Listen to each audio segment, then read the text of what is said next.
Shooting সেটে হঠাৎ অসুস্থ হয়ে পড়লেন অভিনেত্রী কেয়া পায়েল। প্রত্যক্ষদর্শীদের মতে একটি দৃশ্যের শুটিং চলাকালীন তিনি মাথাঘোরা ও শ্বাসকষ্ট অনুভব করেন। মুহূর্তের মধ্যে পরিস্থিতি জটিল হলে ইউনিটের সদস্যরা তাকে নিকটবর্তী হাসপাতালে নিয়ে যান।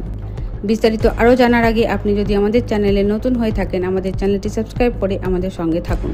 ধন্যবাদ। বর্তমানে তিনি চিকিৎসকদের পর্যবেক্ষণে রয়েছেন এবং প্রয়োজনীয় চিকিৎসা দেওয়া হচ্ছে বলে জানা গেছে। কেয়া পায়েলের অসুস্থতার খবর ছড়িয়ে পড়তে হাসপাতালে ছুটে যায় অভিনেতা জোভান ও মুশফিক আর ফারহান।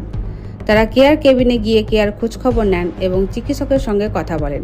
সূত্রে জানা যায়, চিকিৎসকরা জানিয়েছেন সময়মতো হাসপাতালে আনা হওয়ায় পরিস্থিতি এখন নিয়ন্ত্রণে।